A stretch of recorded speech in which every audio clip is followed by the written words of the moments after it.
Does this ever happen to you?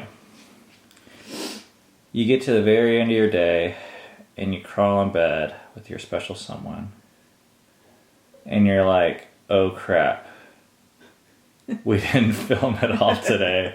I think I got 2 shots today. One of the coffee, and then I filmed us at like 3 p.m. leaving for the midwife's office. This baby is now 2 days late? Yeah. According to like the calendar. Yeah, right. Oh man, okay. But I did have fun. I worked on this video today about our free stickers that you saw that we released yesterday. There they are. That is my hand right there. And then that is Filia's hand right there. We are going to be talking about today making a murder. Cam and I watched this week. We binge watched. Holy crap. It's 10 episodes on Netflix. I'm not saying you should watch it. Like, if you don't watch TV or if you're Amish, like, don't go buy a TV for this. If you're already watching TV anyways, this is probably the best thing you're going to watch in a long time. We're going to give you 3 reasons why we liked it. Number 1, it will make you angry. There's a lot of injustice in this world. This this documentary is a true story. Mm-hmm. Cammie and I, we went to bed like thoroughly disturbed. Not like gruesome horror story disturbed, but I think we were like, oh, there's a lot of bad stuff that goes on in this world, and it's disturbing. Mm-hmm. Basically, the first episode, spoiler alert, the first episode, you're going to find this out in the first 5 minutes, but it's about this guy that gets wrongfully imprisoned for 18 years. And after 18 years, DNA evidence proves that he never did the crime that he was committed for. Real deep injustice should make us angry. How can this kind of thing happen in our country? I mean, I know it does, but it kind of, I think for me, it woke me up. Like, it was like, oh, totally. This happens? Like, in the United States of America? Yeah, it feels like we've technologically moved beyond this type of thing, and we haven't. It makes you think. There's a lot about the legal system. There's a lot about justice. We found ourselves, both Cammie and I, asking each other, man, what do you think is going on here? Mm-hmm. And then our friends watched it, Sunny and Crystal, and we were talking to them, mm-hmm. Oh my gosh, who was right? And which ways were they right?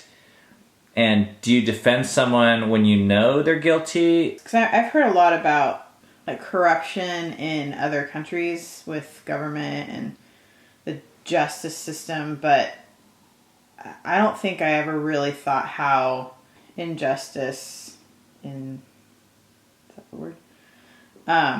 Our country is, like how corrupt, yeah. Which would make sense, I guess, with what I believe about human nature, but for some people, that's their norm, that's their reality.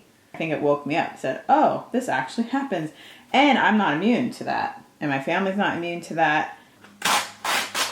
Makes you not trust the government. I feel like there's a way that we as Americans can get pretty prideful and feel like, oh, we have democracy, we have vaccinations, we have education, technology, the internet. So we are beyond corruption. And police officers are great. We're 911 a call away from justice coming. And oh, surely if something bad happens, you just take it to the court system. We don't trust the government. We obey the government. We submit to the government. When you get into hearing about, in my opinion, the FDA and some of these weird court cases, and you hear how things like really go down, it's a wake-up call for me to say like, oh, if you're putting your faith or trust in that system, it's a bad place to put your faith and trust. Well, government and systems are all made up of people. I know how corrupt I am, you know? I mean, like, I know I'm not entirely fair and kind and loving all the time. Things are not as simple as they seem, which is what Ben said, 911 call away from justice. That'd be nice. Oh my gosh, we were so hooked. Me, way more than Cammie. I think we stayed up till 3 a.m. Well, I was getting pissed off, and I was like, I can't handle 3 episodes in a row. But Ben was like, no, I gotta keep on watching this. I haven't been that hooked to a TV show since 24.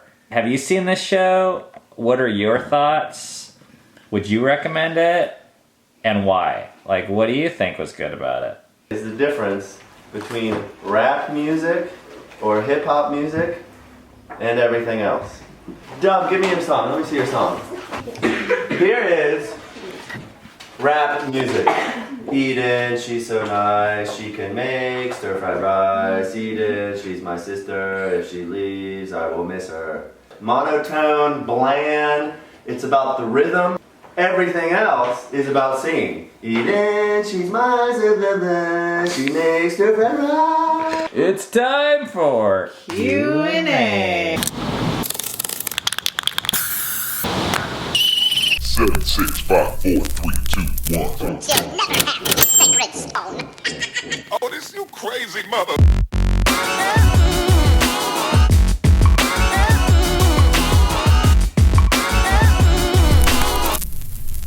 All of today's questions come from Catherine and DJ on YouTube, so thank you guys. Can you share your thoughts about dealing with stress, worry, and anxiety?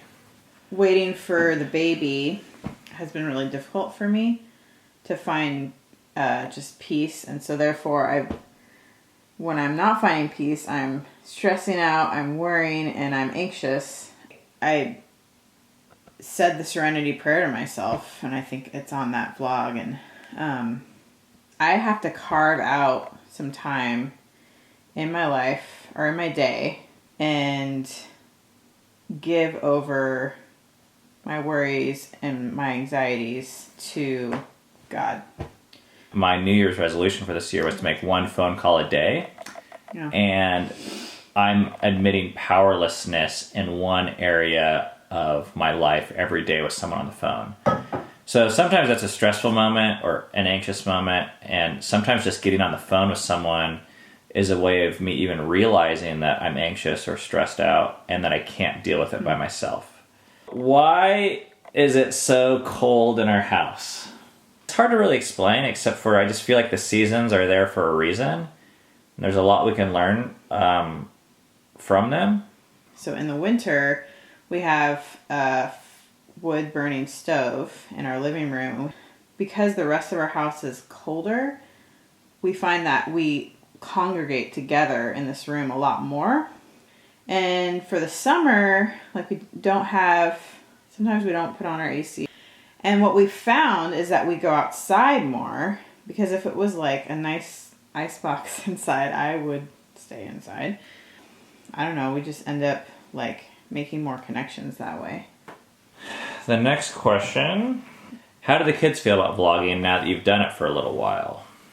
I think they're getting used to it, but I think they're still like I am sometimes. I'm like, get that camera out of my face. So this last question is about Shabbat. You talked a bit about rest in Shabbat, but since you don't film it, could you maybe talk about it some more? What does it mean to you to rest? How do you practice that? Shabbat is the Jewish pronunciation, or Hebrew pronunciation for Sabbath or rest. So it's a lot of people don't know about it, but it's actually one of the 10 Commandments. Well, for us, it's been a long journey as far as understanding the importance of it. It helps you stop every week, one day a week, and say, where does my rest come from? And I think it helps ground me. Like naturally, we're kind of in this hamster wheel, right? Where there's 7 days a week, and all of them blend into each other, and we just keep on going. One day a week to say, okay, I'm just going to stop on this hamster wheel, just get off for a minute and reflect. You know, there's this story that's in the Bible about God who created the earth in 6 days, and then he rested on the seventh day, which is kind of a funny story if you think about it. Was God tired? God didn't rest because he was tired. The key is when you look at what God said about his creation, he looked back and he said, it is good. And another way of saying that is he was saying it is good enough. He could have made it more special on the seventh day, but he didn't. And in a way, he modeled for us what we're supposed to be doing. So what we do is on Friday we stop and we look back at everything that we did and even the things that we didn't do, and we say it is good enough. Mm-hmm. And it's important to have that moment where something from the outside comes in and says it's good enough. Mm-hmm. Otherwise, it never feels good enough. You know, we say that there's two kinds of work. There's work with our heart and work with our hands. And I think the work with the heart is the hardest. You know, work with your hands might be the laundry or the email or making enough money. And we're never done with that. But we're never done with the work of our hearts either. That's trying to be a good enough husband, trying to be a good enough father, trying to be a good enough friend. You don't even realize you're doing it. Yeah, we don't. It's the stuff you feel guilty for when you stop, or the stuff you feel driven by, compulsive about. It could even be good stuff too. Mm-hmm. So what our Shabbat looks like, it's kind of funny. Like, we eat donuts and have pizza and watch a movie together, and we sit around the fire and read books and play instruments and draw. If you don't take a day off a week, I would like you to think about trying it. Because you can't go on and on and on forever. And if you don't start it now, what we've found is that there will never be a good time. Something will always feel more important. It took us, gosh, I don't know, at least 5 years to feel like this is a natural rhythm in our week. It really started as a discipline, and now it's just a way of life. The Q&A is over. This vlog is over. We're in bed. We're all ready to go to sleep now. I don't even have to take my pants off. Oh my God. Well, should we say something else more profound to end it?